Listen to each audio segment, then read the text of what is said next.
Hello, happy Sunday. Welcome to the Banyan podcast. My name is Ross McKeachie. I am live in conversation with Julie Daniluk. I'm really excited to have her here today. Thanks for joining us, Julie. Oh, Ross, I'm delighted to be asked because you guys are just one of my absolute favorite bookstores. So thank you so much for all you do. And thanks for creating this amazing platform. Our pleasure. So before we get started, I'll just let everybody know that although people might be joining from anywhere in the world for this, the physical location of Banyen Books and Sound is on the unceded territory of the Coast Salish people.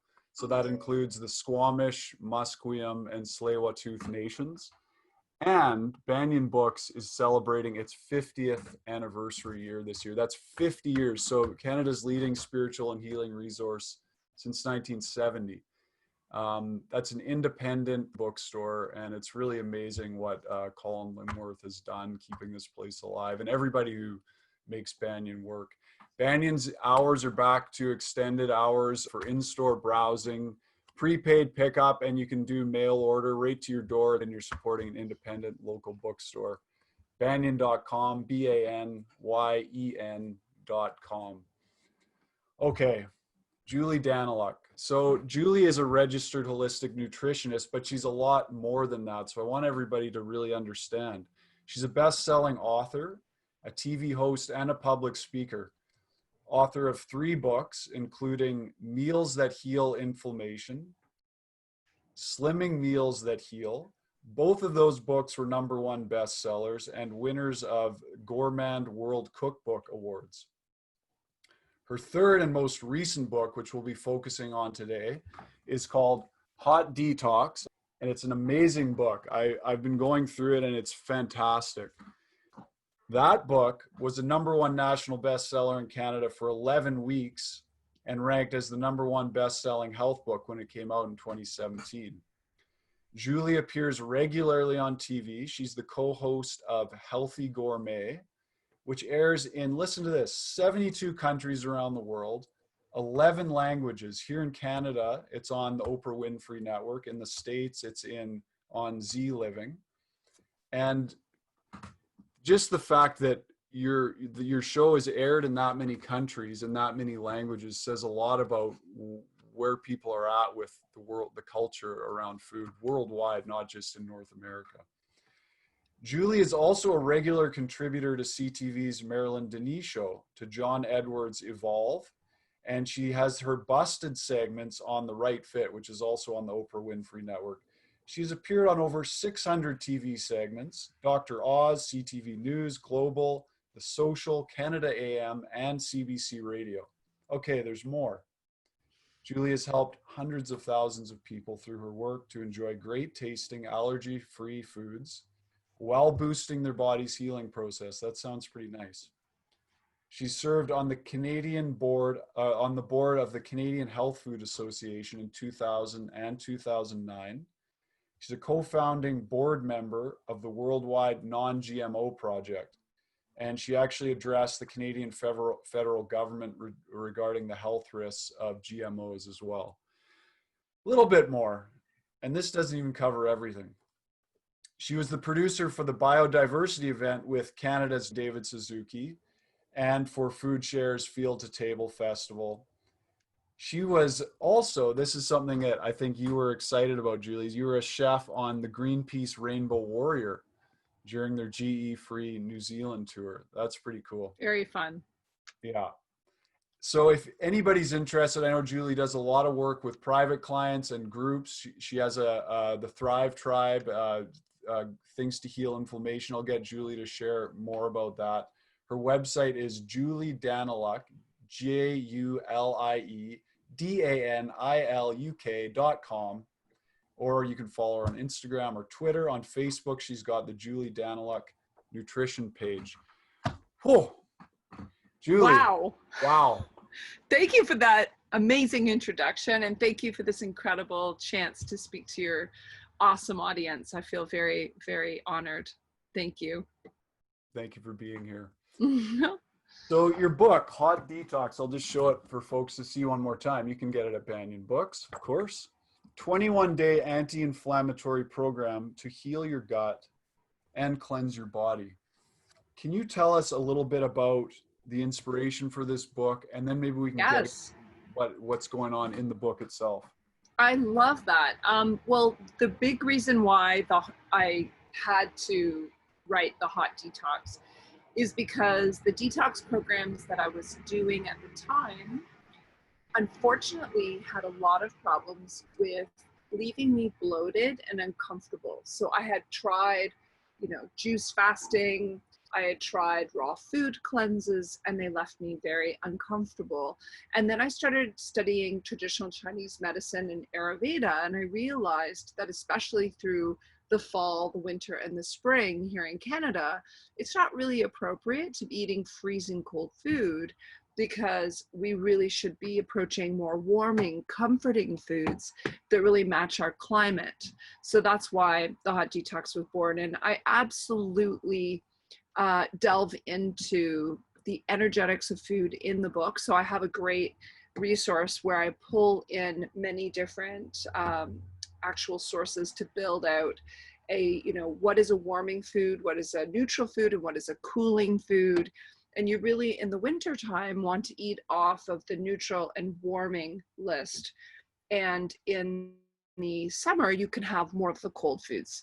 So it allows you that flexibility, and it just works perfectly within the Canadian local food movement. Because let's face it, in the winter, we don't have the same access to fresh, sort of very light raw food. We have to import it from California. So if we stick to a lot of local foods that are still available and we cook them well with lots of spices that really agree with our belly, then all of a sudden we have amazing digestion and people feel fantastic. That's awesome. Yeah, there's so many helpful charts and diagrams, and the reader gets an understanding without it being overwhelming of how the body works, but also how these different foods interplay and affect our organs so we can properly absorb and digest the nutrition that we need. So maybe you can, as you do in the book, I love it. You not only are these amazing recipes and great pictures and all of that, but the start of the book, you really give this whole outline of the process of digestion and excretion and detoxification, what causes inflammation, the important organs involved.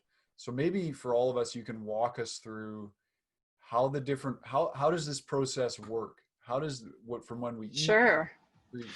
Well, our body is desperate to eliminate, right? And so often health derails when we cannot do this natural process of elimination. It turns out 1/3 of adults become constipated, which is really a problematic thing. And then many men start to have urine flow issues, which will block the ability to eliminate through your kidneys. A lot of people are scared of sweating. They've been grown up, they grow up with intense air conditioning to avoid any sort of sweating. So you can see how we're blocking off those main important avenues of elimination. Right. And we really do have to get back to releasing the cork and letting that all flow. And it's so important for us to start with healing the gut, because constipation often is a result of digestive inflammation. So there's many causes of inflammation, which I get into my first book, which is Meals That Heal Inflammation. But I'll summarize it by saying there's 4 standard causes that underlie that inflammation. And what is inflammation? Let's start there, because I know a lot of people are like, what is inflammation? Inflammation is the body's emergency healing response system. So it's like the red light that comes on in your car that says, yo, you've got a serious problem here. So it gives you symptoms and feedback, so you'll stop moving. So basically you have a flare of the redness, the heat, the swelling, the loss of function, the pain. Those are the 5 cardinal signs that you're inflamed. But what's the underlying cause that kind of starts that? I like to call that the 4 eyes of inflammation. And just remember, 4 eyes. Put a nice pair of glasses on me and you've got the 4 eyes of inflammation. And with those 4 eyes, we have a lot of health issues cropping up quickly. So what are those 4 eyes? Number 1 is a injury. We all know that, right? You twist your ankle, boom, you have inflammation. Number two is infection. And that's the greatest fear right now, is that people are scared of the inflammation cascade, what they're now calling a cytokine storm, that has been talked about with the potential of why does COVID, in just certain circumstances, why do people have an acceleration of inflammation in your body? Well, it's these messengers of inflammation that get away from us. So we can have infections set in. That's a big one. Bacteria infections, think about strep throat, how painful that is, right? And then you've got another one, which is irritations. And irritations come from the foods that we're eating. It comes from toxins in our environment. And that's why with the hot detox, I really needed to help you beef up on getting rid of the inflammatory foods and really helping you get rid of those toxins. Because if you have heavy metals, PCBs, artificial colorings, horrendous amounts of dye that we put on our hair, really corrosive cleaning detergents that we're using that disrupt our hormones, boom, you've got a tremendous amount of inflammation. And speaking of that hormonal imbalance, that brings me to my last one, which is that imbalance. The imbalance of your hormones or the imbalance of your nutrition. Somebody who eats piles of carbs and not enough good fat, or they'll eat a ton of, say, white bread that doesn't have any fiber and it doesn't have all those key nutrients to make the Krebs cycle fire correctly, they end up with a pile of inflammation as well. So that's why we address all 4 causes of inflammation, and boom, inflammation's knocked out of the park. It's done, it's gone. Shouldn't say out of the park, I should say your body heals when you address the 4 underlying causes of inflammation. And just to interject for 1 second, sure, Julie, because your sound just kind of cut in and out a little bit. Oh, for the no. First, no, it's fine now, but Okay. It was for the first eye. So just to recap. Sure. Thank you. So the first injury, so spraining your ankle. Number 2 is, of course, infection. Number 3 is that terrible irritation from toxins or food allergies or intolerances. And number 4 is that imbalance, the imbalances that come, nutritional imbalances that cause hormonal imbalances, which create that cascade of inflammation. Okay. Yeah, great. A great wrap up. All summarized. Good. Okay, so we've got these 4 eyes that cause inflammation. Yes. So now, can you walk us through how do the organs interplay in our system? So you beautifully take us through it in the book, and there's these lovely images, and you bring a lot of humor into it, and you make it light and easy to digest and understand. And so maybe you can kind of take us through, like, let's say I eat something. I've been doing a kitchery cleanse for the last 2 weeks. So let's say I eat a bowl of kitchery. Yeah, congratulations. That's good. Thank you. Incredible. Yeah. That's in my book. I'm so happy. Yeah. So what's cool about the digestive process is, of course, it all starts in the mouth. So the part of the hot detox that's cool is that that's so funny. I never even thought about that.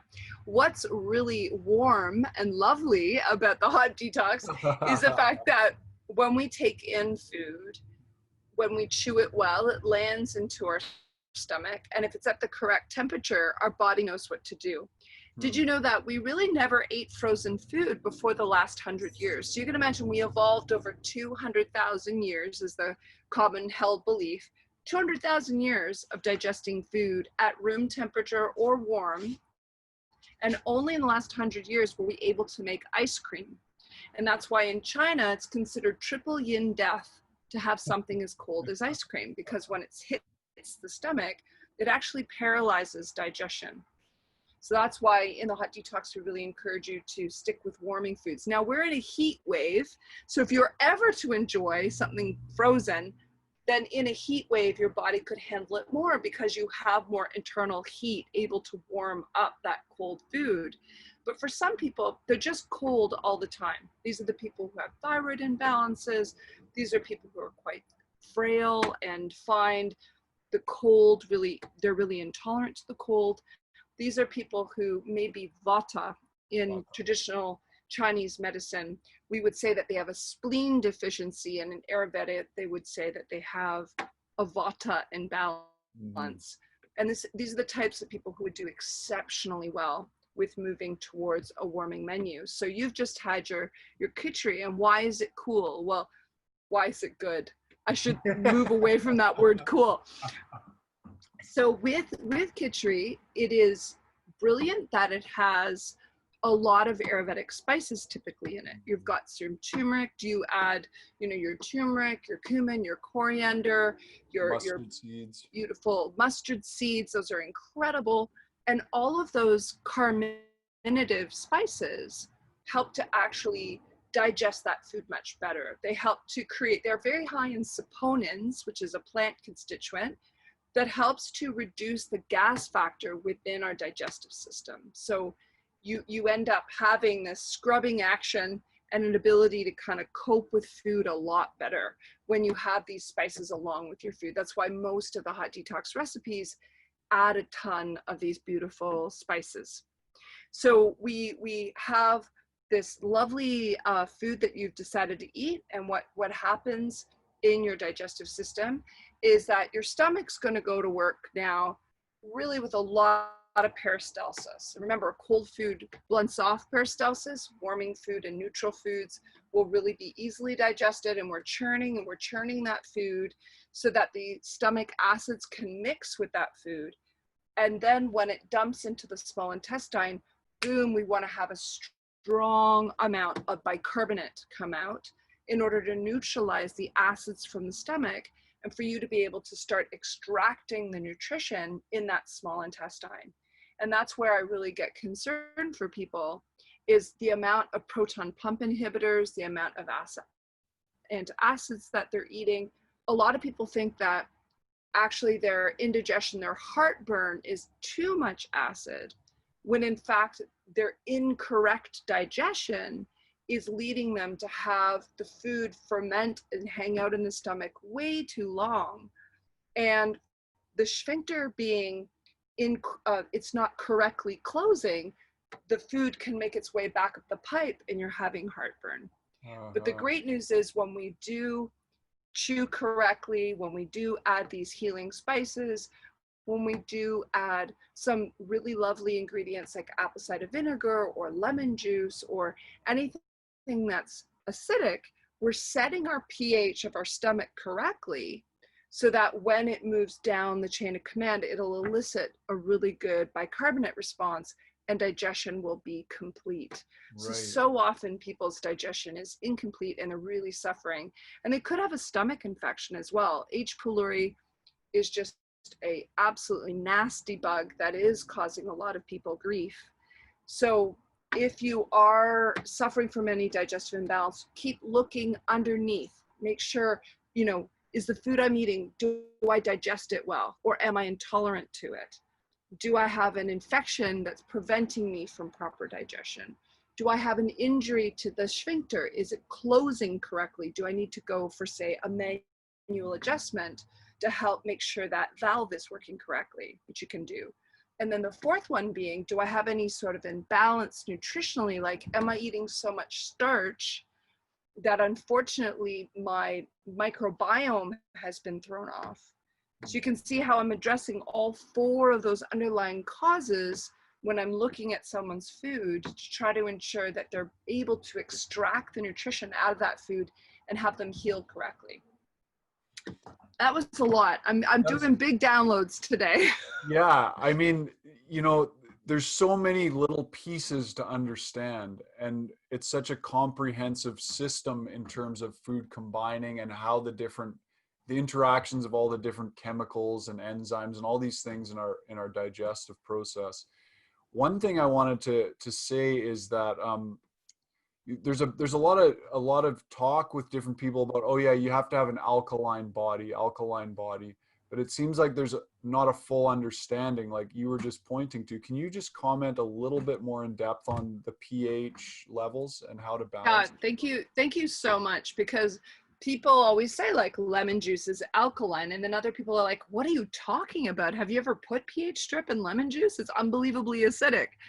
Well, it turns out that the lemon juice has an actual ash, like when it goes through your body and your body metabolizes it, its net benefit is alkaline.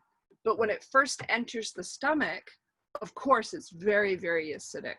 But it does help because it helps complete digestion and it helps to set the pH of the stomach correctly. There is a better bicarbonate expression after you eat that food, and the net benefit would be alkaline. So it's really important for us to understand that alkalinity is very, very much like you get more alkalinity when you're plant-based. Most proteins do have an acid. The net benefit would create some acidity in the body.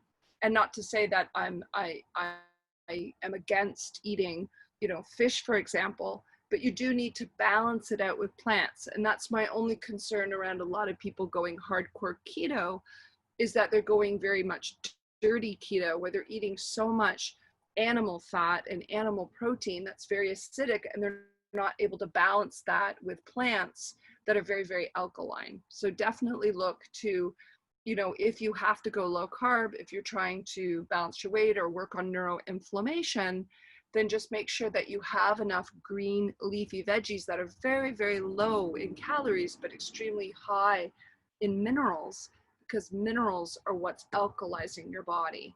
And an alkaline body has much better chance of fighting off infection and a much stronger immune system. So it's extremely important for us to focus on that alkaline state. But the good news is, for people who have to be hardcore low carb, breathing also helps to increase alkalinity. Deep breathing will bring about a state of alkaline. So I'm so happy about that, because I do a lot of breathing practices. My brother's a yogi, and we do cover off yoga in the book, because it's so important for us to remember, it's not just your food. You can have that alkaline state from deep breathing as well. Right. Which reminds me that I know that like Ayurveda and yoga, they say, are sister sciences. They're combined Yes. together for living a full, healthy life, the fullest potential as a human. How much do you pull? Like you mentioned, you started researching Ayurveda and Chinese medicine for hot detox, and I know these are ancient systems. How much do you pull, and what can we as modern Westerners glean from these ancient sciences? Well, what I love about them is that they're 5,000 years old. And I find that so often nutrition science is so young that the second you think you know something, you end up having it corrected within a decade. Like, let's just look at this last 100 years. Kellogg's was all about like protein is evil, eat carbs, eat cornflakes. And that was the first part of the century. And then we demonized carbs at a certain point. In the 60s and 70s, you saw a lot of, don't eat carbs.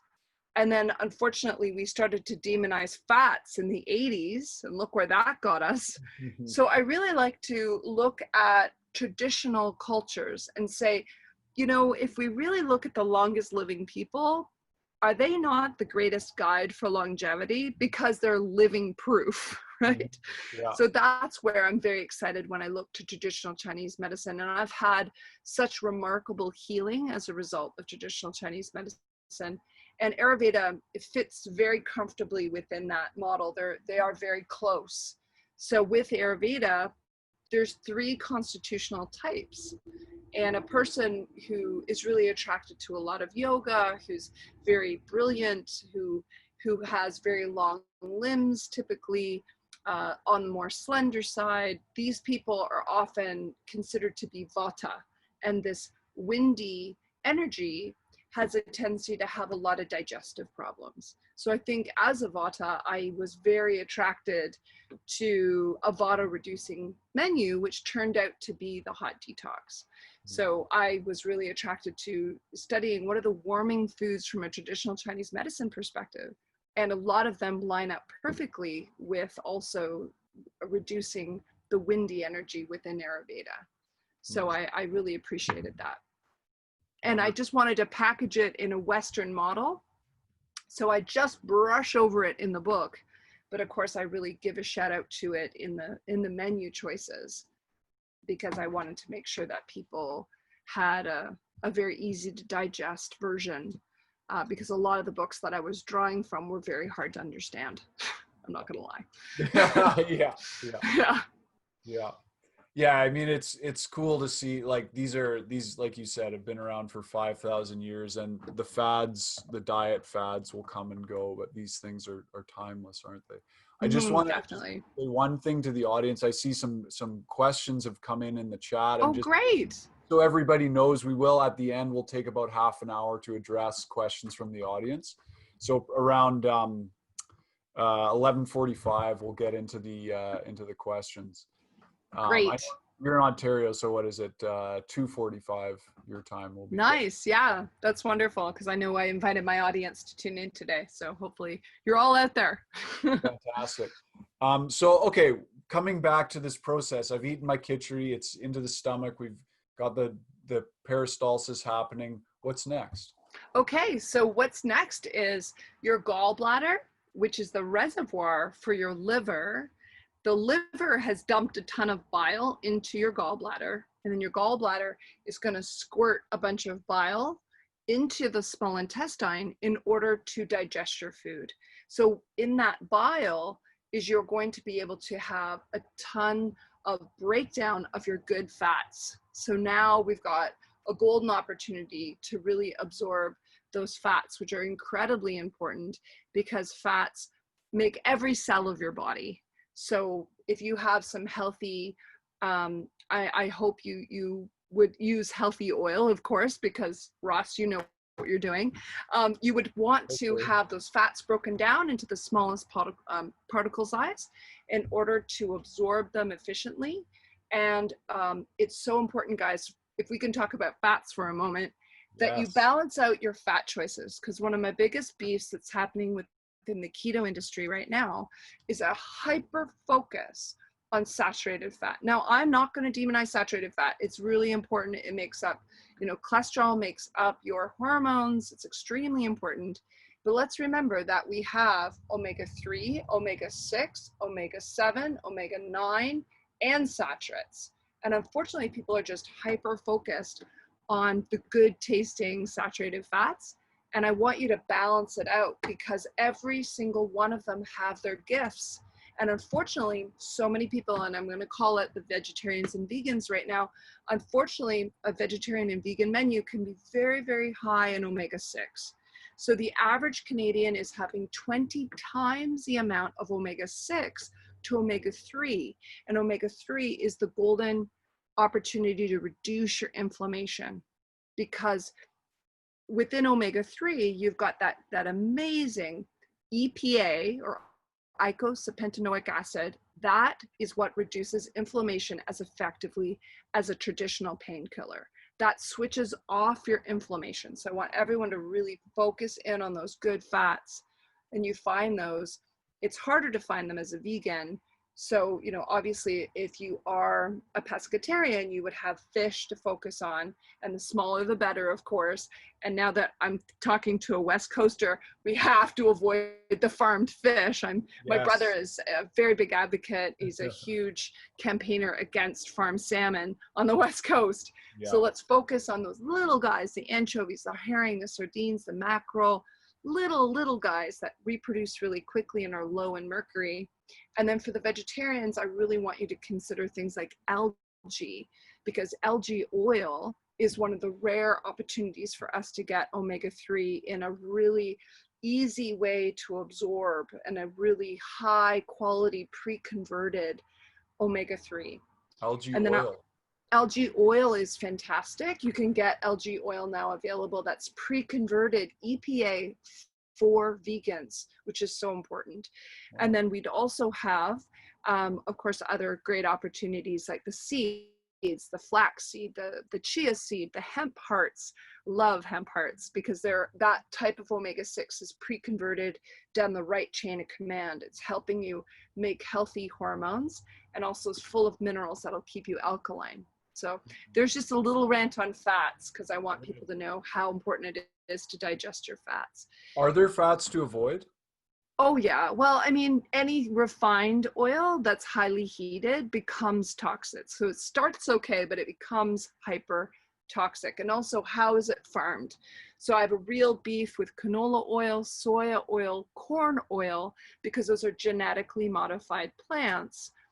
And let's remember that the terrible toxin from Roundup is fat soluble. So I'm very concerned around people having high amounts of these plants that are full of toxic issues. So let's avoid those GMO oils and let's focus in on the good fats, which my favorite fats for fighting inflammation besides the omega-3s would be omega-9s, which are your wonderful avocados. And I'm a huge fan of heart protective olives. You know, olives are just the bee's knees and so great for travel. You know, I'm here in my RV right now, traveling around Ontario and Quebec, and olives are a lifeline when you're traveling. So, you know, they've got those cute little packs now that you can buy olives so that you can have them in your purse. And oh my goodness, so really important. I haven't seen those. Oh, so good.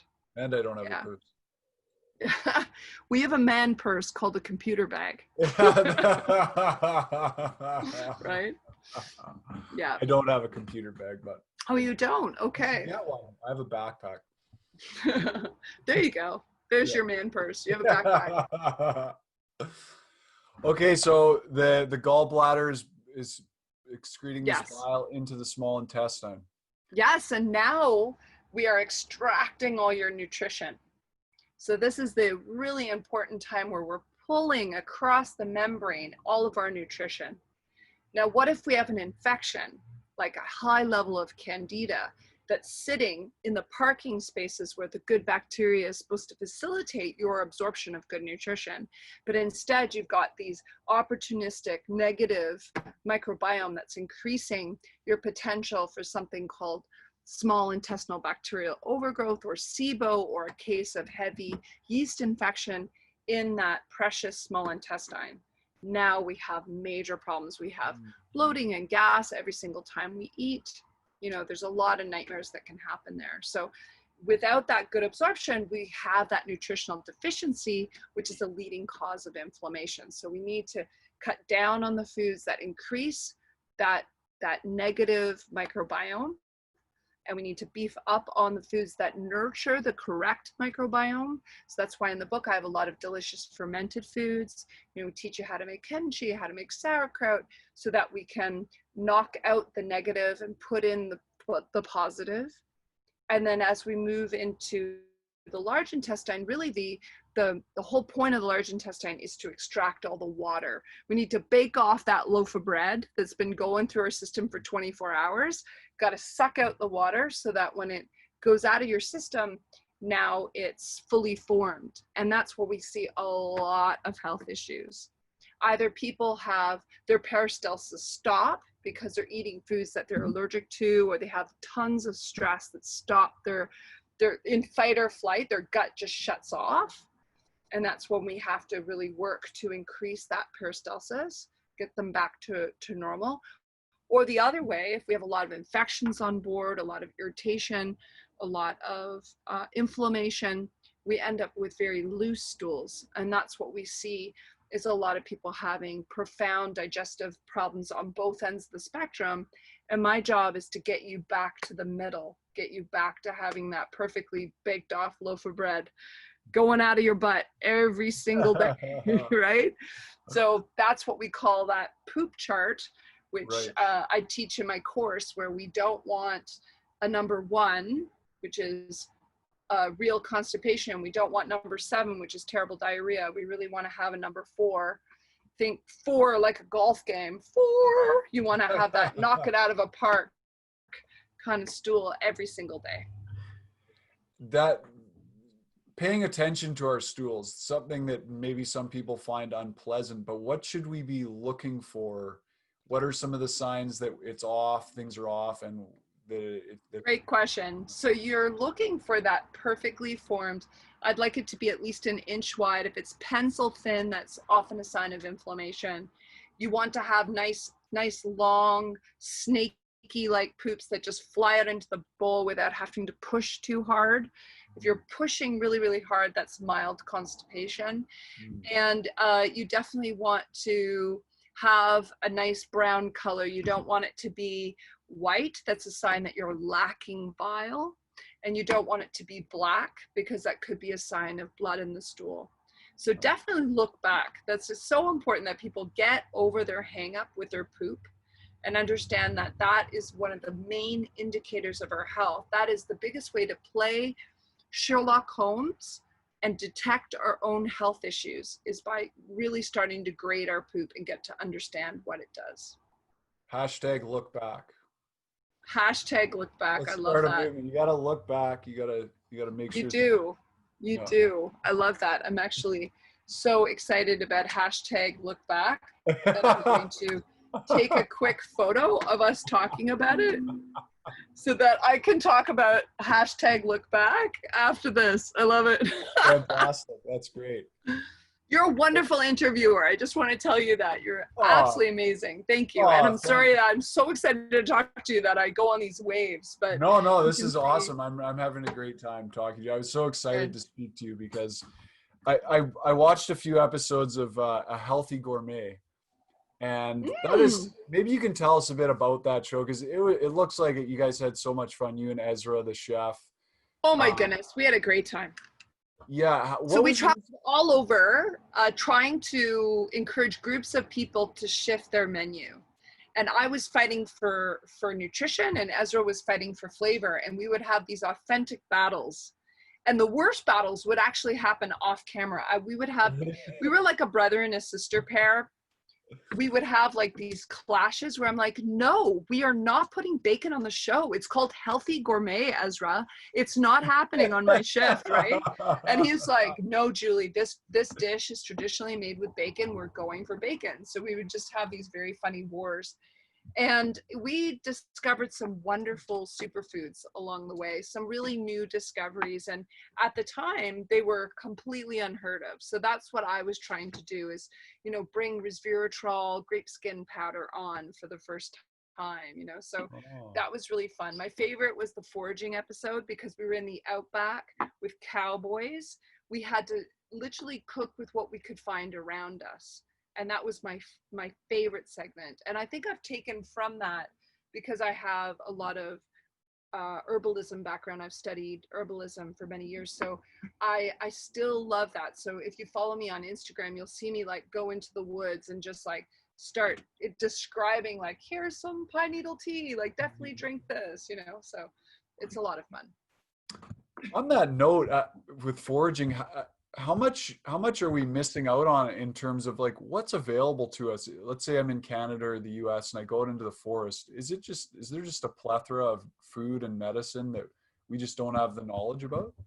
If there was one thing I would tell people to do to save vast amounts of money and to feel food security, it's to buy a field identification, like a food identification guide for medicinal plants and food, like plants that will work within your culinary dishes, because it is so empowering to know that you are not without food.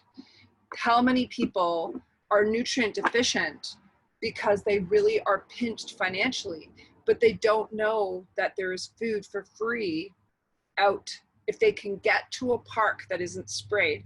And thank goodness in intercity centers like Toronto, they've banned pesticide sprays, because now we see massive amounts of dandelions growing up. And dandelions are literally edible from the top of the flower to the tip of the root. And I talk about this in Hot Detox, because the roots make a delicious substitute for coffee, and it's very good for detoxifying the liver. The leaves are incredible kidney tonic and liver tonic. And they're bitter, but you just saute them down with some onion, or you eat them raw with the blueberry dressing on them, or something sweet that will elevate it. Because people think they don't like bitter foods. They actually love bitter foods.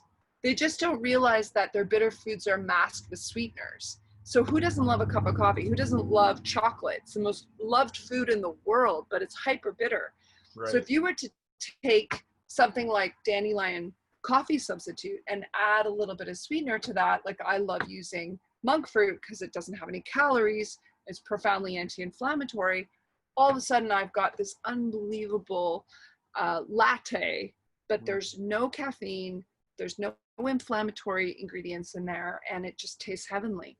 So I think the guide to good health is about finding something that tastes incredible and heals you, so that you're double enrolled. Because if it's not pleasurable, no one sticks with it. I've learned that over 20 years of teaching. If it's not awesome, they won't stick with it. No kidding. Yeah. You can't force yourself. Yeah. We've got about 5 more minutes until we start taking audience questions. I wanted to ask you about food education, because obviously there's a huge need for food education in our culture. And we're so cut off from the food supply and understanding how it works and how it affects our body. What is your outlook on food education on a systemic level? How can we start to address it? Well, one thing that I'm very excited about, if I can see the silver lining in this horrendous lockdown, is that people are realizing that if they don't have their health, they have very little. That your health is so your wealth. It's the only thing that truly matters in the end, besides the love in your life. Like there's kind of like love and security, and then there's your health, right? Like it's so important to us that I think people are really getting the importance of our health now. And I do hope that continues. And I do hope that we start to prioritize our health. And I do hope that people really, I hope this whole movement of free food catches on, because you can nourish yourself on very little. If you look to India, how much does a really good Ayurvedic menu cost? It costs less than $1 a day to actually feed yourself. I bet you have never saved more money than when you chose to take on this cleanse. Absolutely. People always think cleansing's so expensive. Cut out meat, cut out cheese. On these cleanses, you save a whole whack of cash. Absolutely. Which is very exciting, right? I haven't been to the grocery store. Like, I buy one vegetable, and I've almost got enough for my Ferrari now. You're hilarious. Yes. Or your awesome Airstream, as the case may be. Yeah. I'm so happy to be in a vintage Airstream. It costs us next to nothing. We're fixing it up slowly. So no way. Come follow us. So cool. Yeah, it's so cool. Oh my goodness. I didn't understand how cool it was until I was living in it. You sleep better with no electricity around you. Like, talk about EMFs are gone, and just cooking so close to nature with whatever we can forage. It's so fun. Cool. Yeah. Anyway. So you and your husband, Alan, are traveling around right now. Is this just, yes, you're just enjoying the summer, or is there? Yeah, we're doing 100 days in the RV. We've given up our apartment entirely so that we can sink our money into Roxy. We call her Roxy. And we're living in 250 square feet. We're in a tiny home on wheels, and it feels great. Yeah. Wonderful. Really fun. And what's coming up next for you? What does the future hold? Any new projects on the horizon? Oh yeah. Well, this fall we're teaching an incredible new program, a transformation program where we're going to hold the hands of 40 individuals. We're only taking 40 people so we can absolutely pour our love and attention into them. And so we're going to be teaching that program for 100 days. And then we also have this incredible Thrive Tribe, which is 150 members strong right now, where it's a support group for people fighting inflammation and really wanting to thrive versus just survive. And that's ongoing 365 days a year. So that's where our focus is going. And next year I'll be launching a new book about becoming sugar-free. and how you Oh, can let go of sugar for once and for all, which is really exciting. that's wonderful. Okay, so people that are interested in being one of the 40 lucky 40 people in your group or part of the Thrive Tribe, how would they sign up for that? Yeah, well, we'll know that we have it all on the website. So when you go to juliedaniluk.com and you click Let's Get Started, it'll walk you through the process of the Thrive Tribe, which is really cool. And also just have a look at the website because we do have so many amazing free opportunities there. I have the Anti-Inflammatory Guide, which is a free download that I highly recommend everyone start with because it's really the framework that'll give you exactly what to shop for when you look at that pyramid. And the beautiful handout, it's like 7 pages of what to buy to really reduce inflammation.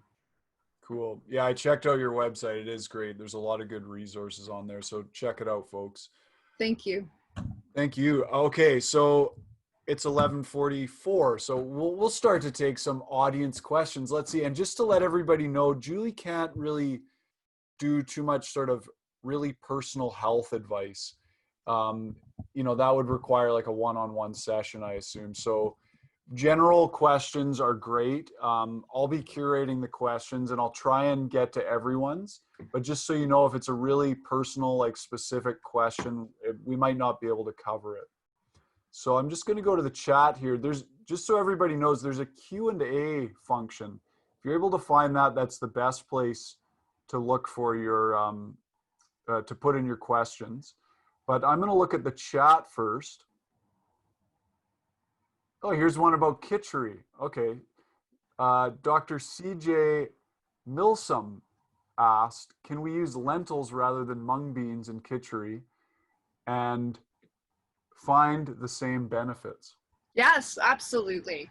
So what's great about the recipes is as long as you stay within a food family, like swapping out one type of legume for another type of legume, absolutely.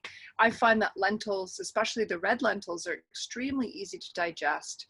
And that's what's important is I like to keep my legumes really, really small because when we go up to a chickpea or a soybean, they're incredibly difficult to digest and they actually require about 4 hours of cooking time minimum to help to reduce any sort of digestive issues that would crop up with trying to really cook the center of that legume. So that's why I really like those tiny little legumes like lentils. And if you do find you have gas with them, the 2 things were to be add some lovely seaweed to help. The seaweed helps to reduce that gas factor and skim off the soapy foam on the actual legumes to reduce the gas and add tons of spices. So the not the cayenne spice, but just the ginger, the turmeric, the cumin, the coriander, those wonderful carminative spices I talked about will help you digest them. Fantastic. Yeah, I actually used the little split red lentils for my kitchery cleanse and it was great. Really good. Okay, I'm just looking. Okay, so we'll see a question from Annie Houston. It is specific. We'll see. It's a longer question. So she said, just got this book, Hot Detox, and excited to play with these recipes. I am recovering from long-term chronic illness, chronic fatigue, fibromyalgia with IBS complication. Okay. Have recently discovered that the root cause is related to a dysregulated nervous system. I'm trying to get back into and support my vagus nerve, rest, and digest mode. I think the hot detox will assist me. Any particular key advice that you might add to my situation? Well, I know that when we're talking about resting and digesting, you're going to love the new book I'm creating, but I will give you the key message, which is we do have to work on ways to switch off fight or flight to reduce that IBS that you're experiencing. So a big piece is the yogic breathing, and we do have some exercises in there. Know that Yogi Shambhu, which is my brother, my blood brother, he actually has wonderful exercises to help quell that sort of nervousness that causes a lot of IBS responses. And the big one is breathing in for 4 and out for 8. That really helps you move out of a fight or flight response into rest and digest. So we want to breathe in, 2, 3, 4, and out, 2, 3, 4, 5, 6, 7, 8. Seems like a lot. And if that's too stressful to start, just start with 3 in and 6 out, whatever works for you. Do you want to double the exhale? Because it turns out when you're in fight or flight, you can't breathe that way. So when you actually extend your exhale, you're telling the body, I'm safe, I am safe, I can rest and digest now. So it switches off the fear response quickly. That's awesome. Thank you.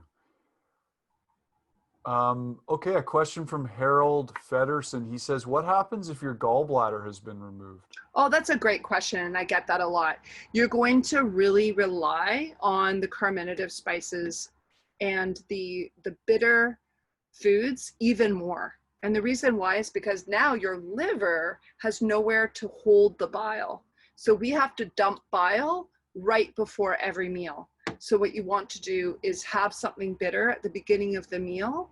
You can take digestive bitters, you can eat bitter foods, like I love radicchio, I love chicory, I love any of these bitter foods right at the beginning of the meal. Then your liver goes, oh, I taste that bitter, and it pushes out bile, and that's going to help you digest your food better, because as the food goes down and gets digested, then the bile is there present for you. Or you could have it after dinner. Instead of having dessert, you could have some digestive tea right at the end of the meal in order for your body to be ready to have that bile there for you, which is so important. Wonderful. Okay, thanks, Julie.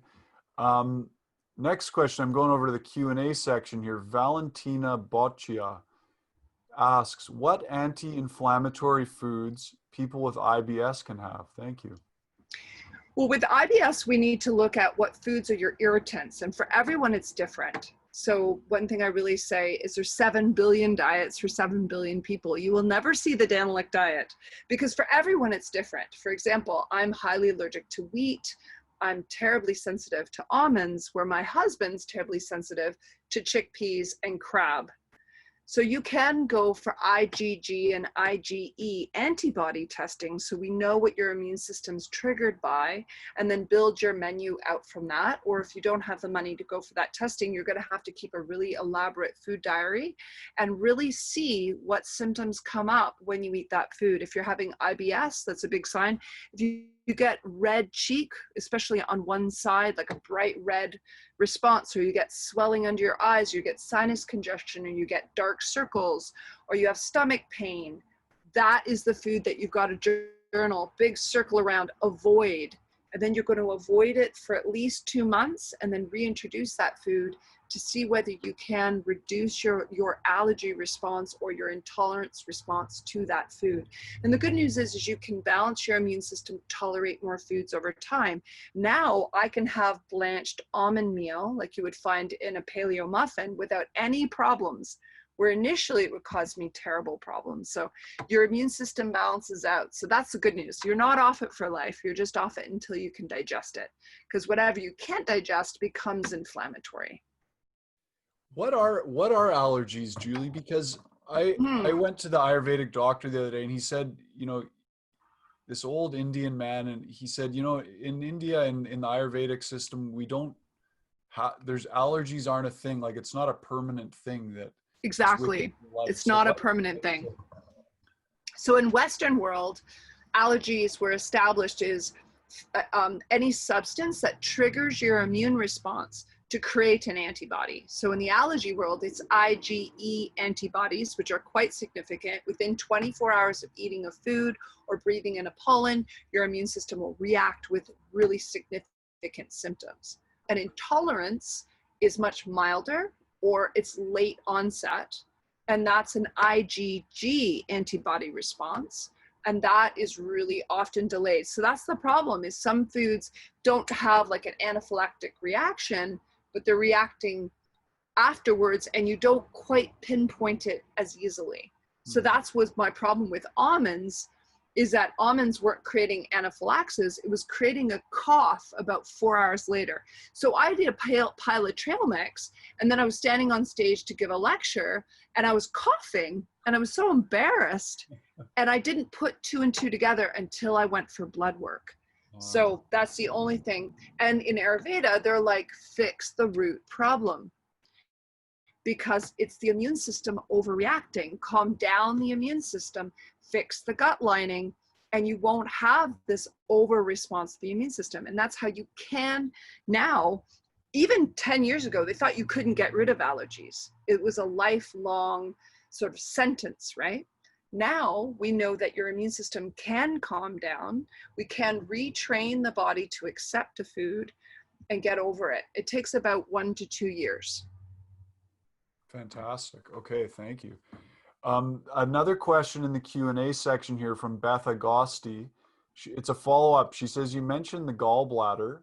Is there a natural way to get rid of a small gallstone? And then she says, love you. Aw, thank you. Well, this is where I tread into territory that gets a little tricky. So I'm going to just talk very general here and say that you can digest small stones, but because we don't know the size of stones, it is important for you to go for an ultrasound to get an assessment from your medical doctor and have clearance. Because if we go on a gallbladder cleanse and it's aggressive, if you end up with a gallstone lodged in your actual duct, it's very painful, obviously. So because I am not your medical practitioner, I cannot advise on that, but I can just say I have seen miraculous things happen. And I do just want to steer people towards the fact that people get scared of fat with gallstones, but actually gallstones can happen more frequently if you go on an ultra low fat diet, because the bile stores in your gallbladder too long and turns into stones because it's not being expressed. So the good news is if you have extremely healthy fats like omega-3, you often will have a good bile response.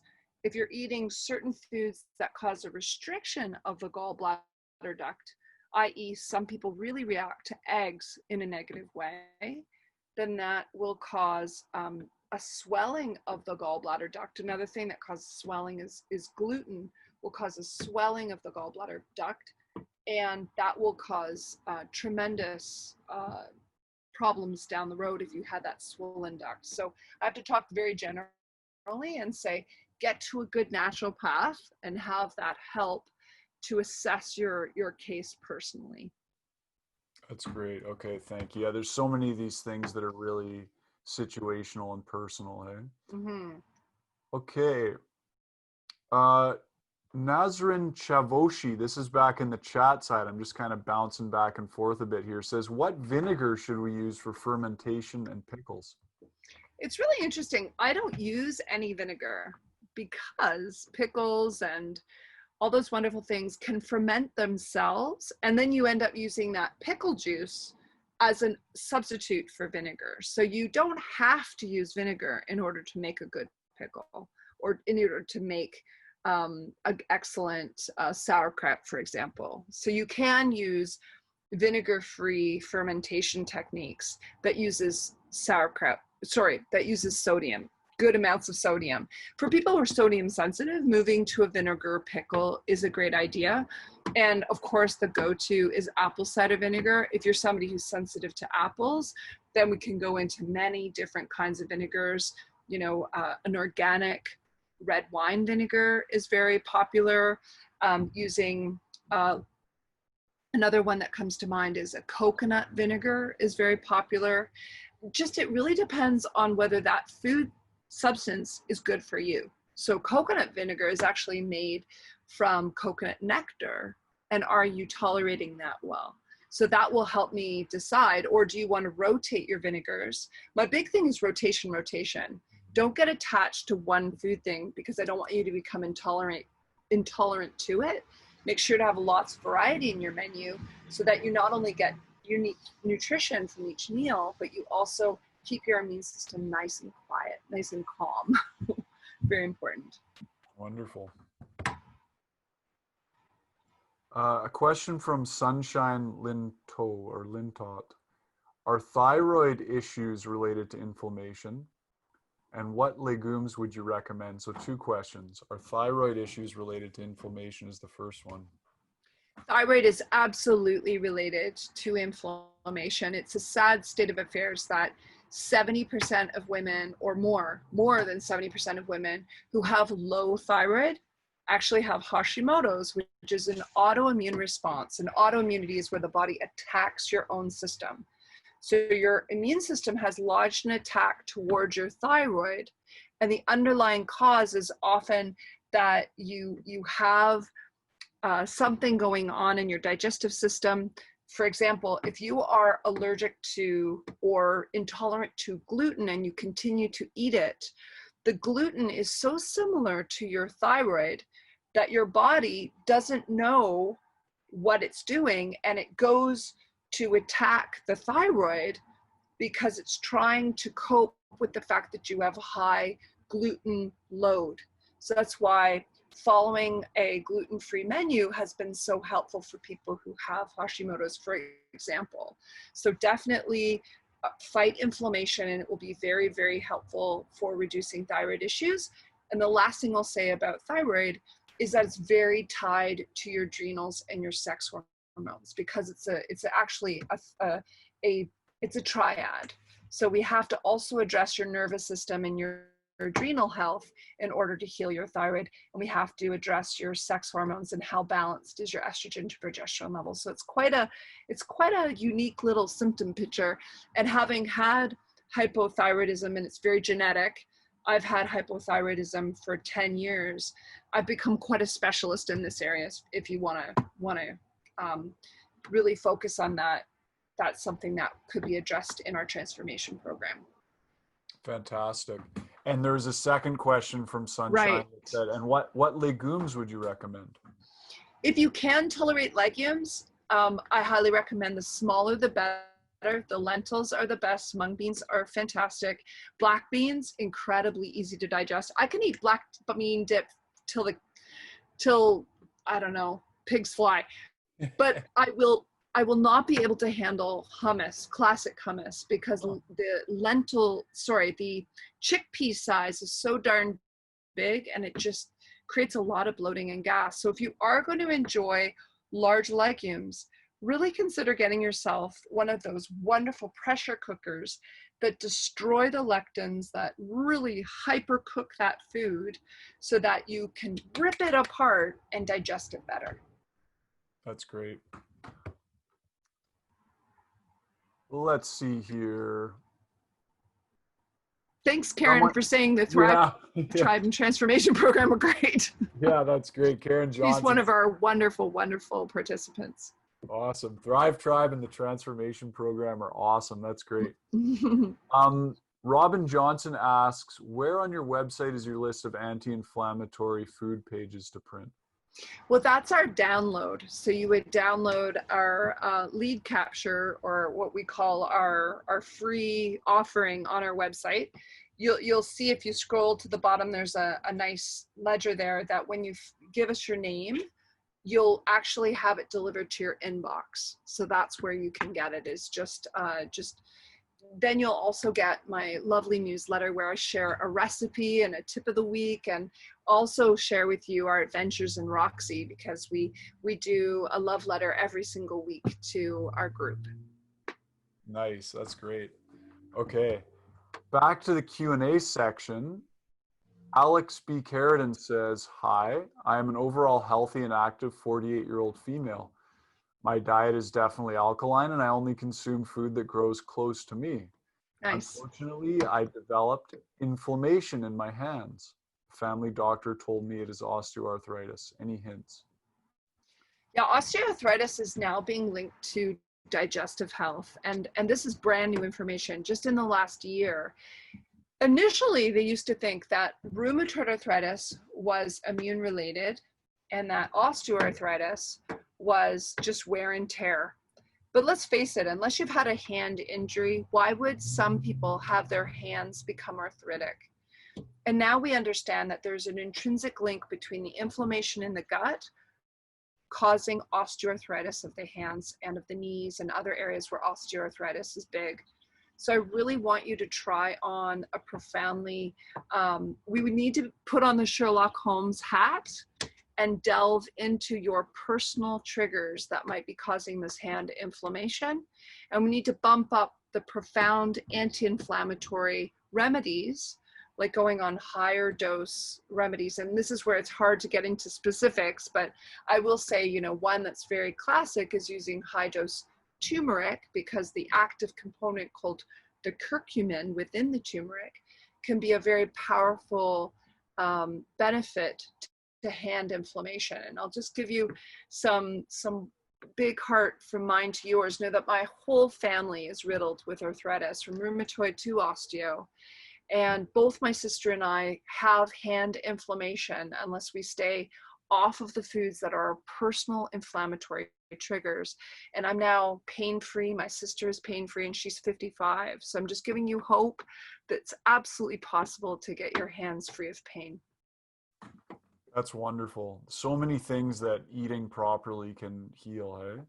And what's the thing is, she is doing the right thing. She's following a wonderful menu already, but there must be something in there that we still have to turn off that fire that's specific to her. So that's why we do the detective work.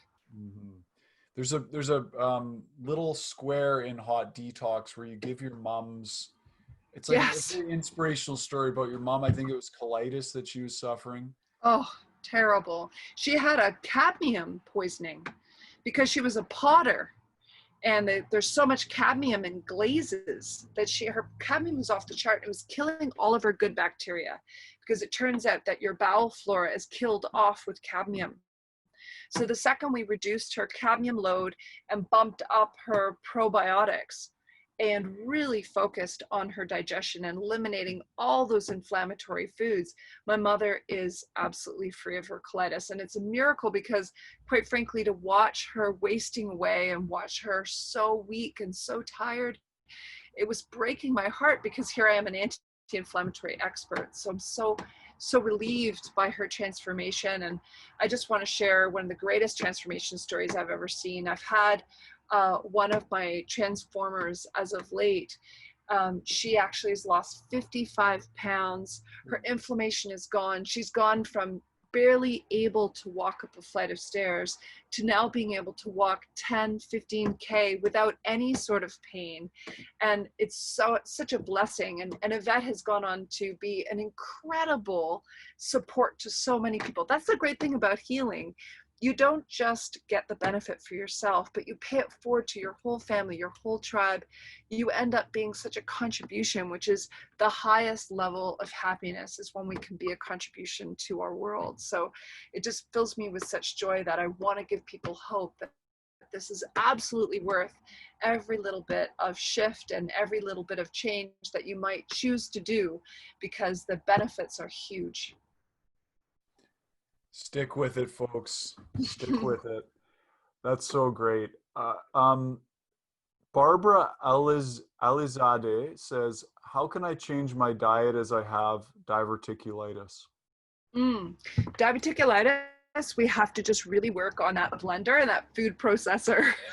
Because say a food that would be really problematic for you, like small little seeds, become harmless when they're blended into a nut butter. So you can't handle, say, sunflower seeds, but you can absolutely handle sunflower seed butter. So we do a lot of purees, and that's why the Hot Detox is so beneficial for people with diverticulitis, because there's a lot of pureeing, right? We do a lot of pureed soups and a lot of what I like to call soup smoothies, soupies, I like to call them, so that they're half soup, half smoothie, and they're really easy to digest and really safe for people with diverticulitis. Wonderful. Another question about a different condition, tinnitus. Can nutritional choices help tinnitus? That's from Chris Levels. Yeah, it's really interesting that, of course, tinnitus is in part inflammation of that inner ear, and it can be we can absolutely benefit from an anti-inflammatory menu helping tinnitus. It's sort of a multi-prong approach. because we also need to work on a great deal of the nervous system issue around it. So really focusing on the yogic approach is very in keeping with benefiting that.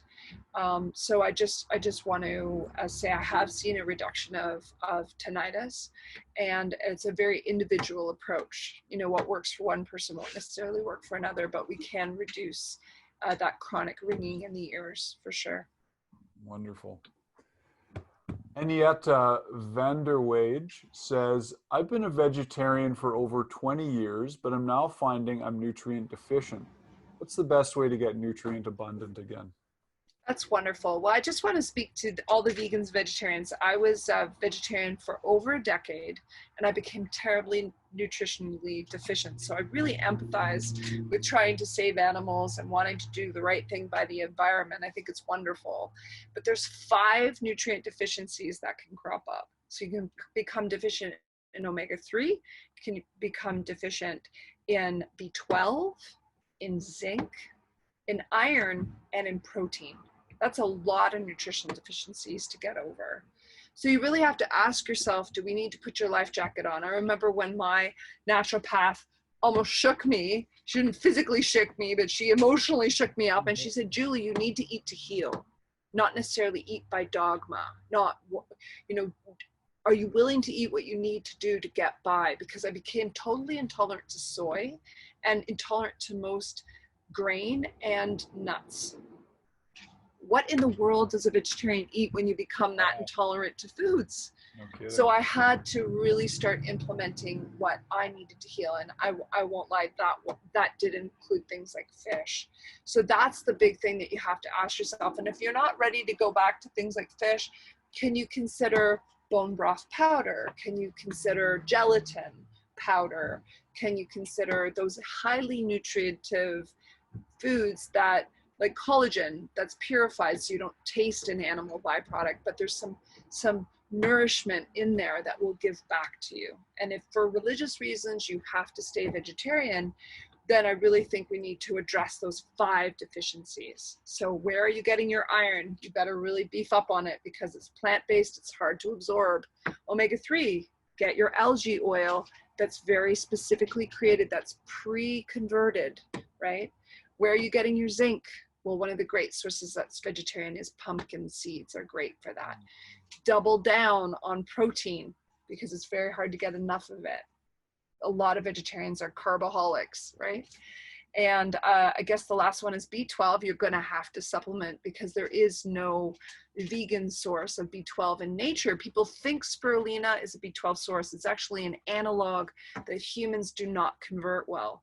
So you pretty much have to get a spray of B12 and just spray it. And that's one of the only things vegans can do to keep that deficiency at bay. Spray is the best for B12, eh? Mm-hmm. Or a shot from your doctor. But that would be for you to discuss with your doctor, not to talk to a nutritionist about. Okay. Stay in my lane. My sister's always saying, stay in your lane. Okay. Yeah, I think that's a great question because there's a lot of people that are vegetarian, and it's, you know, we don't have the culture around vegetarianism like, say, India, where they understand it's just built in the food pairings and all the things to have a rounded diet if you're eating that way. So it can be really challenging. Yes. And that's why so many of their recipes are perfectly designed to have all those nutrients combined. But my uncle is actually a sadhu in India. He walked across Europe and landed in India and stayed for 50 years, if you can believe it. Wow. And he wrote me saying, Julie, I am so intolerant to the sun. And I wrote back and I said, that's a classic omega-3 deficiency. Would you please bump up your flax seeds? Can you please bump up your foods that are high in pigments to try to compensate? Because as a sadhu, they're very, very strict with very simple diet. They're giving all their money to the poor. So once he corrected those nutritional deficiencies, his tolerance to the sun really went up, which was such a saving grace in India. You can imagine how hot it was. No so kidding. Just keep with it. Keep solving those nutritional deficiencies like Sherlock Holmes and you'll be good. That's awesome. Okay, we've answered that one. Okay, from Bev Ludba. Is Hmm. the gallbladder and not enough bile part of the problem SIBO in the small intestine? Well, one of the big problems with SIBO is your actual stomach not having the correct pH. Because if you're not putting out enough acid that kills off negative bacteria, they can go straight from your esophagus into the small intestine where they're supposed to be killed off in the stomach. So that's where we see a lot of problems. And we also see a lot of overgrowth because of refined carbohydrates. Refined carbohydrates nurture all the negative bacteria and the yeast. And then the other culprit, are you drinking chlorinated water? Have you had antibiotics in your lifetime? Because you killed off the good guys, which are supposed to be there filling up the parking spaces in your microvilli. And if those parking spaces are empty for any of those reasons I talked about, then the negative bacteria and yeast can proliferate and fill up those parking spaces and take over. So that's why we have to do this, really looking at those 4 different areas and switching over your ability to take the upper hand and give the good guys a shot, for sure. Awesome. From Lynn Holloway. Mm-hmm. With relation to consuming legumes, or are organic canned out of the question? Well, I use organic canned when I'm camping like this. And I have to say that look for enamel lined cans. So there is good canned food. One of the best brands, I'm not affiliated in any way, but it's Eden Foods does enamel lined cans because the average liner in a can is plastic, which is giving you bisphenol A, which is horrendous for your hormones. So cheap is bad, but organic legumes canned from Eden. I also like that they put kombu, that seaweed I told you to cook your legumes in, they put it right in there. So they're making it easy to digest. So I find black beans that are packed in an enamel can rinsed really well to get rid of that negative soapy stuff, and then pureed or brought to temperature and made into, say, black bean soup that's well pureed. It's probably the easiest way to digest a legume. Mm-hmm. And the other option you mentioned earlier is getting a pressure cooker that can really blast those things. Yes, I'm tempted to travel with my pressure cooker. My husband thinks I'm a little bit on the nutty side to do so. He's like, Jilly, there's only so much space. I'm like, there's 36 little compartments in here. We can find room. Yeah. We're getting close to the end. There's not too many more questions, but Great. I think we're not going to be able to address all of them. But here's a big one because it's about wheat. And our VJ just says, what are your views about wheat? I mean, this is such a huge thing at this time. Oh, such a huge topic. So I was fortunate enough to travel with the head researcher on wheat, Dr. William Davis, who created the book Wheat Belly. We went on tour together. I was his opening act. I felt like an up and coming rocker because he was like the main act and I was his opening band. And I got a chance to listen to him in such a beautiful way. And he really explained that, is it really wheat or is it the unfortunate genetic changes that have happened to wheat? We now have a dwarf variety that's very standard and is very, very hard to digest and is higher in gluten than other forms of grains. And that's why going back to red fife, going back to spelt, going back to kamut helps certain people. But if you have an autoimmune reaction to grain, if you have any autoimmunity, whether it be MS, Hashimoto's, doesn't matter what kind of autoimmunity you have, it's really best to avoid grains because grains can be a really significant way to trigger the immune system. So that's why you'll see within the approach of the autoimmune protocol, there is no grains and there's actually little legumes, if any. As people start to reintroduce some legumes, they have to be hyper cooked. So if you look to the work of Elaine Gottschall, who wrote the book, Breaking the Vicious Cycle, she talks about for 1 year strictly going off grains and legumes and then reintroducing it to see whether your body can handle it. My husband has incredible digestion and he can handle some organic grains in rotation, where myself, I have to avoid all grain for my digestion to stay really happy. So really, that's 7 billion diets for 7 billion people. So I'll never become dogmatic. My sister has a great saying, really, is that your belief is the thief of knowing. So if you open your mind to what you really truly need and let go of dogma, then you often have a real jump in the answer that your higher self is calling for. That's wonderful. That's really great, and a good way to end. Just for everybody to understand that it's so individual, these things with diet, and it's important to keep, like you say, keep investigating, put your Sherlock Holmes hat on, experiment, and see what works for you. I thought I had to give this last question because we talked about kitchery so much throughout, and it's someone who didn't put their name. Anonymous attendee asked, "What is kitchery?" Oh yeah, it's a delicious stew from India that's very cleansing. So it was created as sort of an ultimate meal that delivers most of the nutrients that a person would need to survive for 1 to 2 to 3 weeks is a kind of standard length of time.